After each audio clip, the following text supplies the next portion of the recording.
Usually when we talk about getting a medical diagnosis, there is this really comforting expectation of just absolute precision. Oh, yeah, completely. It Yeah. feels almost like engineering, right? Exactly. I mean, you fall off a bike, your arm swells up, you go to the hospital, and the X-ray shows that jagged white line right on the screen. Right. It's undeniably tangible. You are dealing with physical reality. It's just binary outcomes. Broken or not broken. Yeah, if the doctor just points a pen at the monitor and says, well, there it is. You don't have to debate the philosophy of the fracture at that point. You just have to set the bone. Right. But then, and this is where it gets interesting, you step into the world of how our society actually functions. Oh, boy. Yeah, that's a whole different story. It really is. You try to look at how a civilization builds its priorities, like who gets what and why things are the way they are, and suddenly that X-ray machine is just completely broken. It's useless. The diagnostic landscape is incredibly murky. Totally murky. I think everyone tuning in has probably had that moment. Maybe you're sitting in traffic or filling out endless forms for something that should be simple, where you just feel like the world is operating on this hidden set of rules you never actually agreed to. Like you were born into a software program. Yes, exactly like that. Like you signed the terms and conditions page for reality without ever getting the chance to read the fine print. Well, that exact feeling of sensing an unseen architecture governing your life is so universal. And honestly, it is exactly what the stack of sources we have for today's deep dive is trying to decode. And it is quite a stack today, let me tell you. It is. But, the author's goal here isn't just to vent frustrations about bureaucracy or the state of the world. It's much more structured than that. Right, they call it cleaner thinking, don't they? Exactly. The goal is to develop a discipline of cleaner thinking. It is about handing over the analytical tools you need to strip away the illusion society presents to us so we can actually see the physical gears turning behind the scenes. And reading through these materials, I realized we are really dealing with two massive, incredibly dense frameworks today, which is why I'm calling this a double feature masterclass. I like that. It really is a double feature. Right. So I wanted to see what would happen if we kind of smash these two concepts together. On one hand, the text outlines a structural framework called the 4DP. Target, truth, totally, and title. Yes, exactly. Yeah. Which is usually applied to how individuals design their personal lives, right? Right. But on the other hand, the text also dives really deeply into the sociology of how populations are managed, delayed, and categorized. So you want to take that individual 4DP architecture and just aim it directly at human civilization. That is the mission today. Yes. Because I think merging those concepts reveals something profound. It really does. When you take a framework designed to show how an individual turns their values into a lived reality, and you apply it to a global scale well, you start to see that a society is really just a person written in massive concrete letters. Oh, wow. A person written in concrete letters. I love that. Yeah, because the same mechanisms of self-deception, prioritization, and avoidance apply. It gives us a really rigorous map for understanding how societal value hardens into physical order. Okay, but to even begin mapping that out, the reading suggests we have to clear our vision first. Right, we have to deal with the illusions. Yeah, the author introduces this idea called abstraction worship. And honestly, this concept stopped me in my tracks. It's a powerful phrase. It is, because it describes a habit I think every single one of us engages in daily without even noticing. Yeah. So walk me through what the text actually means by this trap of abstraction. Well, the premise here is that human beings have developed this strange, almost religious tendency to revere conceptual structures as though they possessed independent physical force. Like we treat ideas as if they have hands and feet. Precisely. We forget that a concept's power is entirely borrowed from human implementation. If you think about the dawn of civilization, the moment human experience became shareable, we had to invent abstractions. We had to, right, because raw sensation just doesn't scale. Exactly. We invented categories, legal codes, currencies, and eventually this massive umbrella concept we call the economy. Right, because if we want to coordinate millions of people, we can't just communicate in grunts and pointing. No, you need shared meaning. Meaning is the architecture that allows us to coordinate across minds. We say the word bridge or tax or tomorrow, and we all generally orient ourselves in the same direction. So shorthand is definitely vital. But the author warns that there's a danger there. Right, a huge danger. A critical failure occurs when a society forgets the difference between what means and what acts. What means and what acts. Okay, break that down for me. So when that line blurs, we become vulnerable to a sort of theatrical unreality. Mhm. We start speaking as though words themselves are physical levers pulling the strings of the world. Oh, I see this constantly on the news. Oh, everywhere. You hear pundits or politicians say things in this very grave tone, like the economy is hurting people today, Yeah. or the market has decided that this industry is obsolete. Yes. We talk about the market like it's the Greek god of weather, just sitting on a cloud, throwing lightning bolts at factory towns. It's so true. And that's exactly where shorthand hardens into ontology, as the text puts it. Right. Ontology being the study of what actually exists in reality. Because the economy is not a hidden beast lurking behind a curtain. It doesn't have hands. It doesn't have a will. Exactly. The economy is simply an aggregate name for the consequences of countless, very specific human placements. It's laws written by specific legislators. Yes. And prices set by specific boards, goods withheld by specific managers, wages depressed by specific executives. It's even code deployed by specific programmers. But when we grab these concepts, what the text calls false sovereignty, the abstraction just starts acting like a smokescreen. A massive smokescreen. It hides the actual machinery and the actual people making those decisions. So the author outlines three distinct cascading failures that happen when we hand over this false sovereignty. What's the first one? The first failure is the displacement of responsibility. By attributing an outcome to a grand abstraction, we hide the human agents behind a fog of inevitability. Right, so instead of naming who arranged what or who signed the document that closed the plant, we say something vague. We say, well, the algorithm optimized the workforce, or the economy requires the sacrifice. It's the ultimate linguistic escape hatch. Like, don't look at me, the algorithm did it. Exactly. Which brings us to the second failure the text mentions, which is passivity. And this makes perfect sense to me. Because if I imagine an abstraction like the market as a force of nature, like a hurricane or a tidal wave, I am not going to question it. Right. You don't ask a hurricane who wrote its rules or who defined its wind speed thresholds. No, you just board up your windows and hide in the basement. Taking that hurricane analogy further, when people treat a social concept as a weather event, they stop examining the constructed mechanisms beneath it. They don't ask who actually benefits from the metric being used to measure the storm. The concept is treated as though it just descends from the sky rather than arising from highly negotiated, layered human activity. Precisely. And then there's the third failure the author brought up, which honestly felt a lot heavier than the other two. Yeah, this one had to do with our emotions, right? Emotional submission. What do they mean by that? This is perhaps the most tragic consequence. The text argues that abstraction worship trains people to protect the prestige of a concept even when its current implementation is visibly destroying their own lives. Wait, really? We defend the concept over our own survival. Yes, we start defending symbols against reality. You see communities preserving the sanctity of a specific economic theory or a political ideology while their actual physical neighborhoods are literally hollowing out. Oh, wow.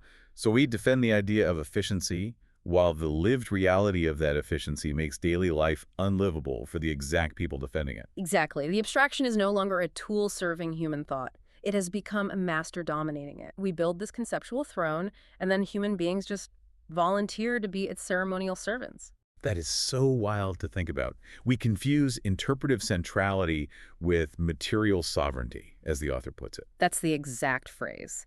A concept might be central to how we interpret the world, but it does not have the sovereign power to physically move matter. Okay, to break us out of this trance, the source introduces this brilliant, almost absurd thought experiment. Ah, yes. The meteor test. The meteor test. I want to walk through this because it really snapped things into focus for me. It's a great mental model. So the prompt is simple. If a giant meteor is hurtling through space on a direct collision course with Earth, what exactly in the chain of material interaction does the concept of the economy actually do to stop it? In terms of altering physical reality, Yeah, it does absolutely nothing. nothing. The economy cannot alter the trajectory of a 6-mile-wide rock. A high credit score cannot deflect it. A rising GDP does not create a gravitational field, right? Exactly. A brilliant corporate branding strategy or a soaring stock portfolio has zero kinetic energy. The meteor does not care about national pride. Gravity does not pause for our branding. And fire does not respect our job titles. So the concept only matters in how it translates into material things. The economy never enters the physical collision with the meteor. Yeah. It only enters through material translation. Right. It alters how humans respond to the meteor. Yeah? It dictates who gets the warning systems, who funds the construction of the telescopes. Who has the leverage to monopolize the underground shelters? Exactly. And who profits from the panic of the impending impact. Wait, I'm stuck on this, though. Let me push back a little, because if I'm listening to this on my commute right now, I'm probably thinking, okay, but if I want to complain to my representative about inflation, I have to say the economy. Sure, of course. I cannot list 1,000 intricate supply chain metrics, maritime shipping laws, and localized labor extraction data points every single time I speak. Yeah. So is the author saying we just stop using these words entirely?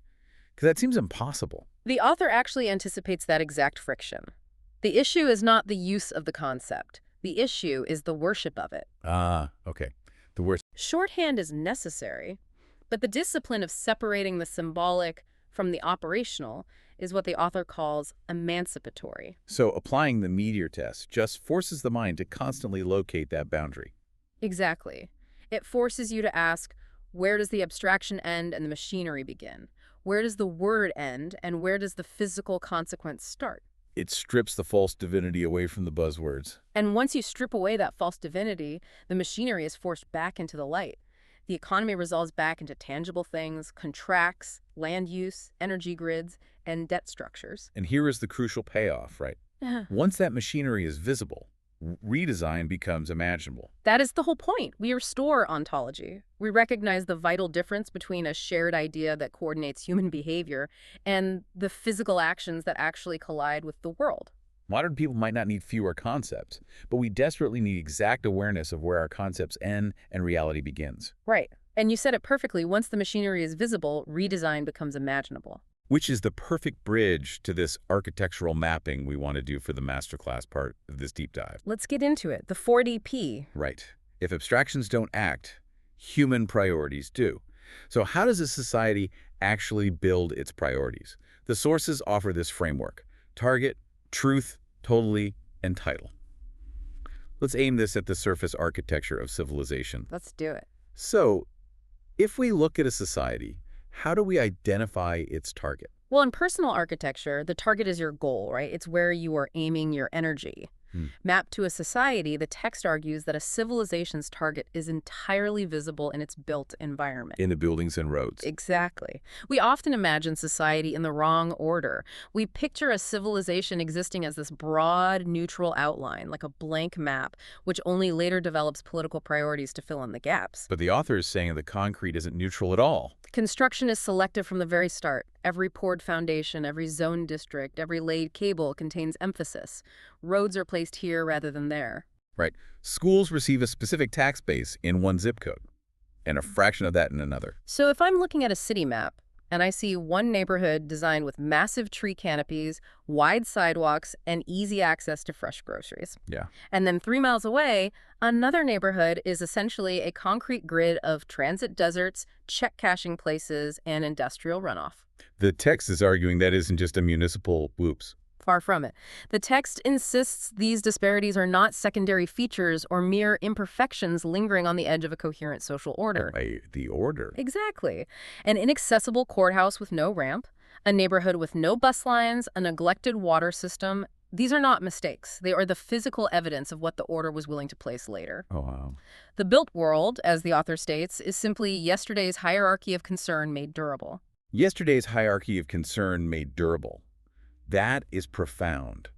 When you look at a massive pothole that hasn't been fixed in 4 years, or a dangerous intersection with no crosswalk, it fundamentally shifts your perspective to realize it's not just a clerical oversight. It is a target. It is a physical manifestation of where a group of people fell on a ranked list of concerns. And that leads naturally to the second pillar of the 4DP, which is truth. Right.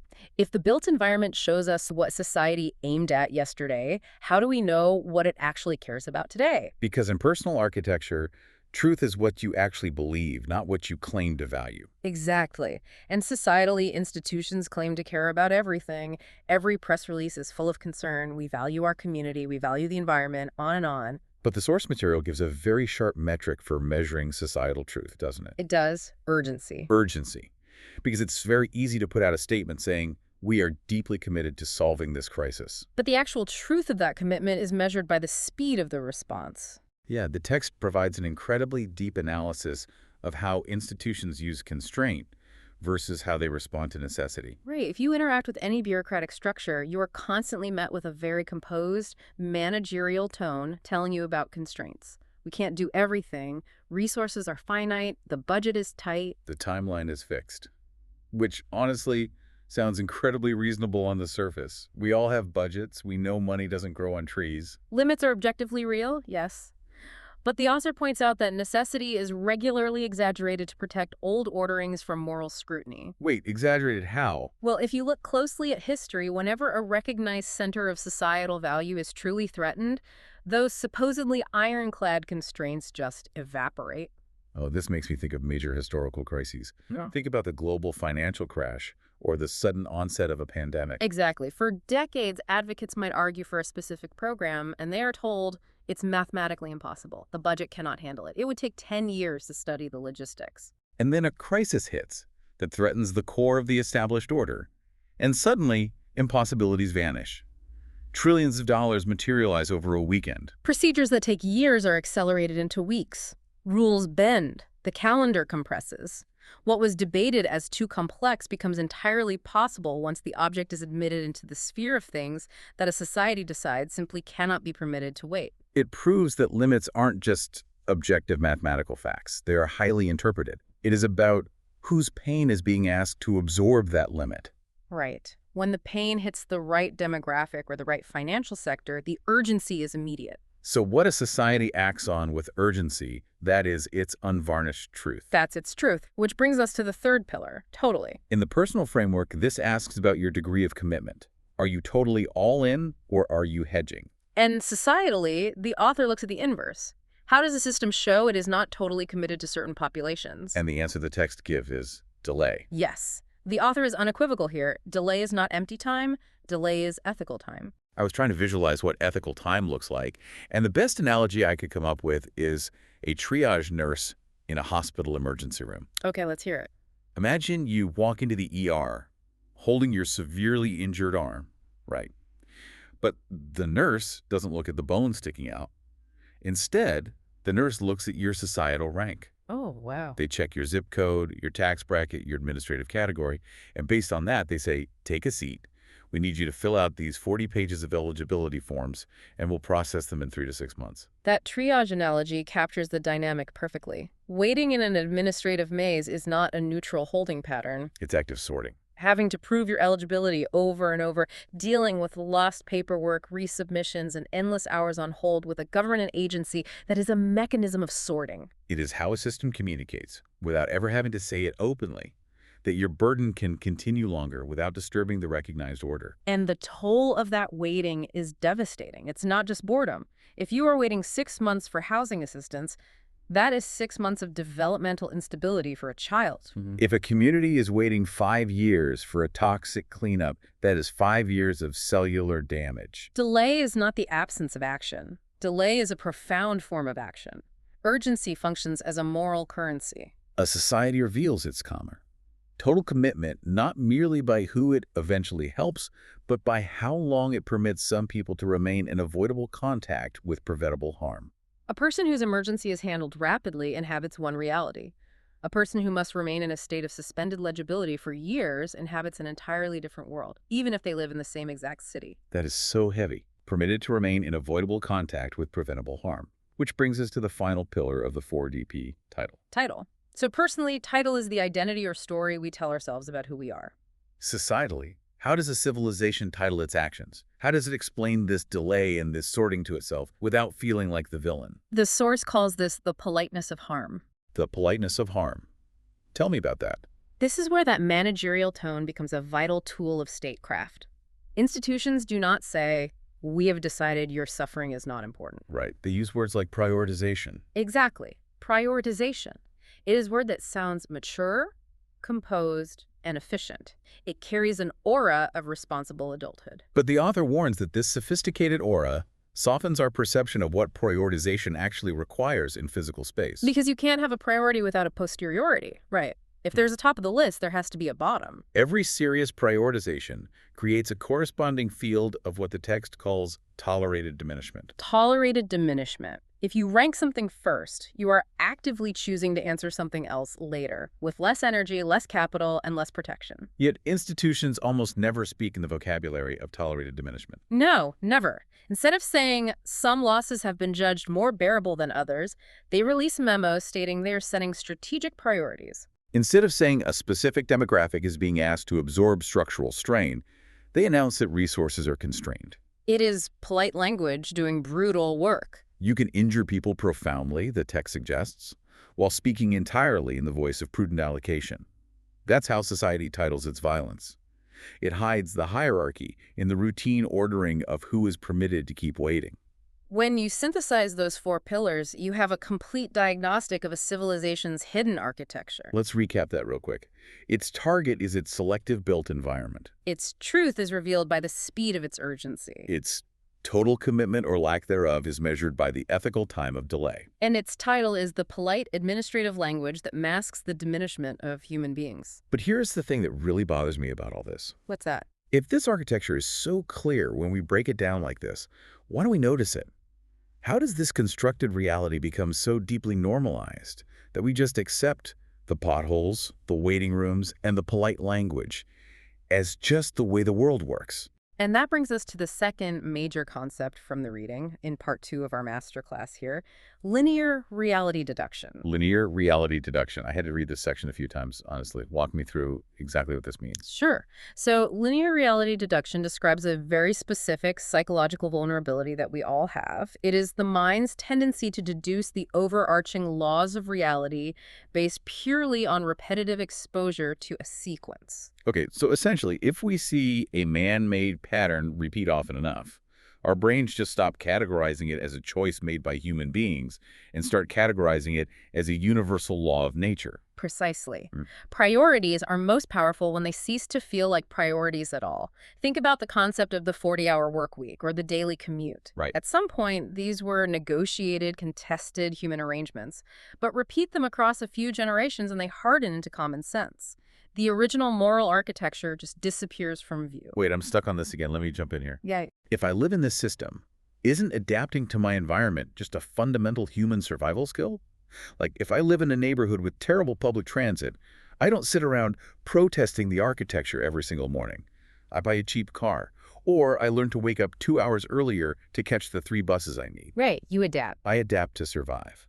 So how is this a trick of societal construction? Aren't I just being a realist?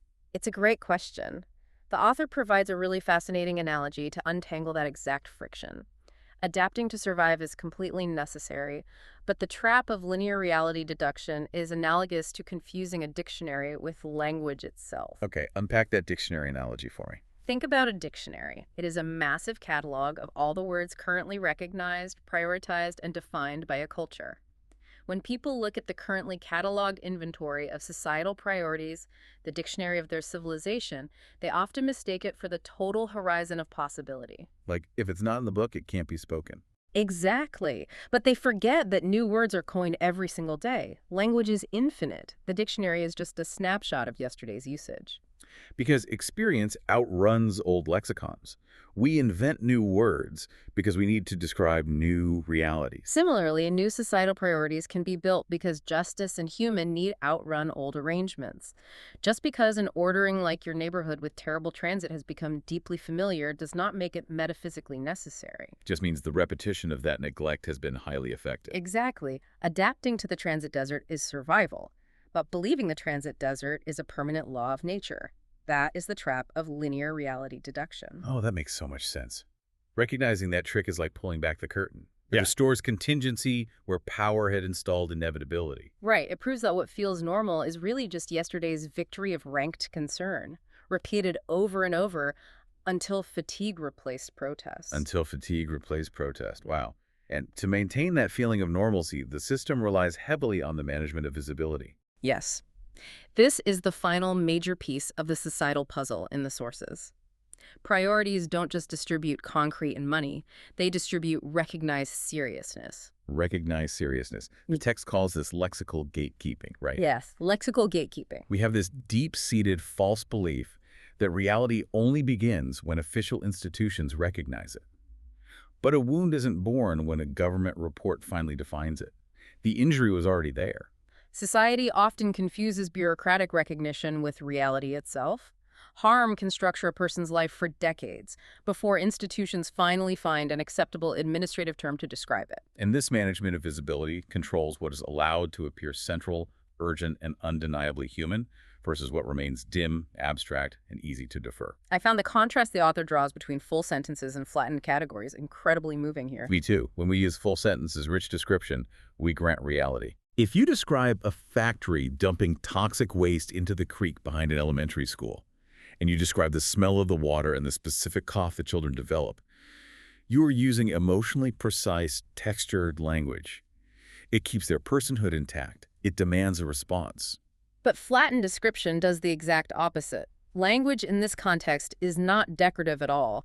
It is deeply operational. Exactly. Instead of talking about the toxic croak and the coughing children, the institutional report refers to the neighborhood as suffering from an exposure disparity. Right. It takes an interrupted life and calls it a service gap. It takes accumulated generational humiliation and files it under noncompliance. By converting visceral human experience into manageable antiseptic abstractions, the system thins out the emotional and moral density required to provoke that urgency we talked about earlier. Because if you reduce a population's suffering to a generic administrative category, it becomes exponentially easier to justify leaving them in the waiting room. The language itself acts as a sedative. Now, speaking of flattered categories, the source material delves into a perspective on race and structural categorizations as well. Yes, and to be absolutely clear to you listening, we're framing this strictly as the author's analytical perspective on how societies structurally sort populations. Of course. The author uses a striking phrase here, arguing that the human eye is a poor philosopher. It is a critical piece of the author's argument regarding how populations are managed. The text posits that the eye notices optical contrasts very rapidly, but understands almost nothing by itself. Right. A shallow society, or an overwhelmed bureaucratic system, keeps reaching for what can be seen quickly because it feels like an undeniable fact. Skin is visible. But history, trauma, generational dispossession, forced migration, and layered legal exclusion are much less visible to the naked eye. The author argues that structural race thinking reverses the proper order of reality. A person enters the world as a densely layered human being first. But the structural categorization treats the inherited label as primary and the human density as a secondary afterthought. It trains the mind of the observer to meet the classification long before it actually meets the person. And the deeper mechanical issue, according to the text, is that this process mistakes the convenience of rapid recognition for the achievement of actual understanding. Right. A fast identifier is confused with an adequate explanation. This is where false social compressions function similarly to those flattened administrative categories we just talked about. They promise the mind relief from complexity. They whisper to the observer that they can stop thinking early. The category has been assigned, the box is checked, so deeper inquiry or relationship is deemed unnecessary. And once that permission to stop thinking is granted, perception ceases to be an opening and becomes a closure. The text points out this intense contradiction of modern civilization. We can build planetary satellite surveillance networks, we can map the human genome, we can split the atom. Yet a society can remain entirely primitive in its reading of persons. Exactly. It allows skin-level cues to trigger civilizationally stale assumptions.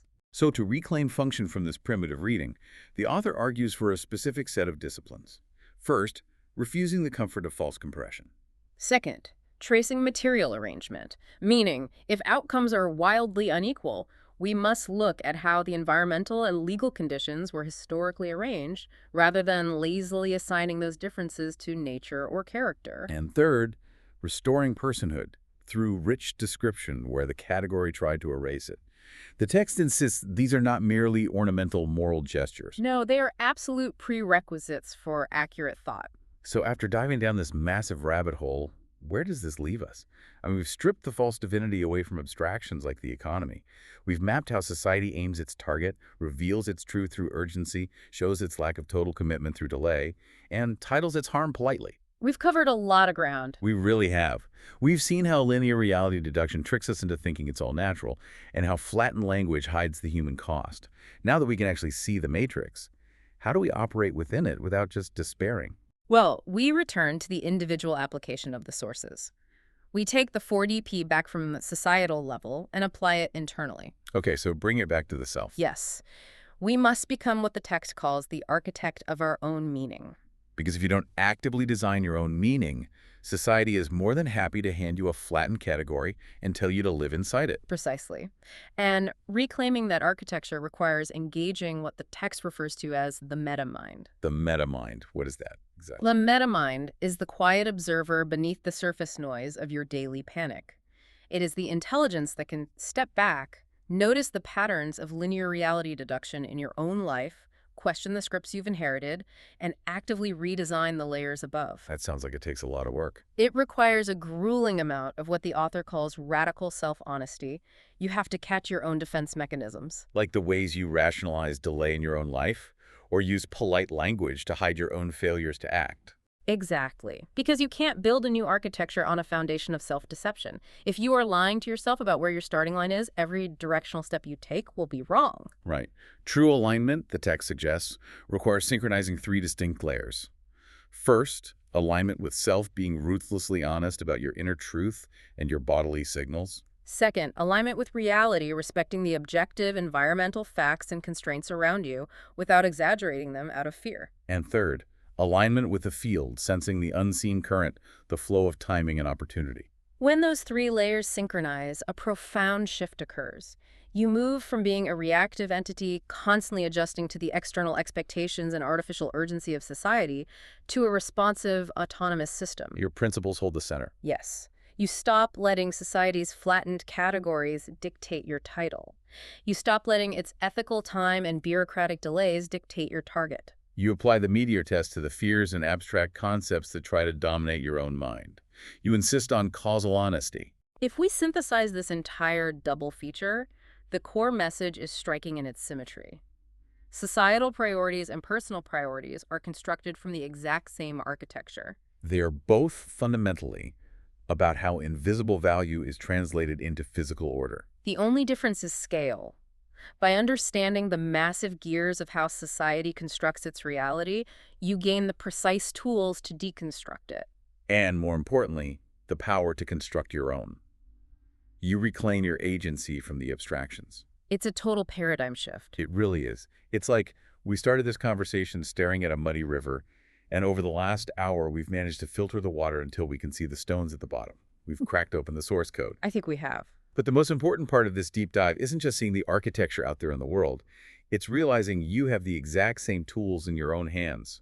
It is a paradigm shift that demands application. The sources remind us that what a society repeatedly permits to come first is eventually what it becomes. I would invite you, listening right now, to turn that exact same diagnostic lens on yourself. Look at your own calendar. Look at your own bank statement. Look at your daily habits and where you allow delay. Exactly. What is the unspoken theory of human worth that your personal schedule is materializing into the world? Because the inescapable truth of the architecture is this: what comes first for you will eventually become your world. What comes first for you becomes your world. I can't think of a better place to leave it. Thank you for joining us on this incredibly deep dive into the hidden structures around us.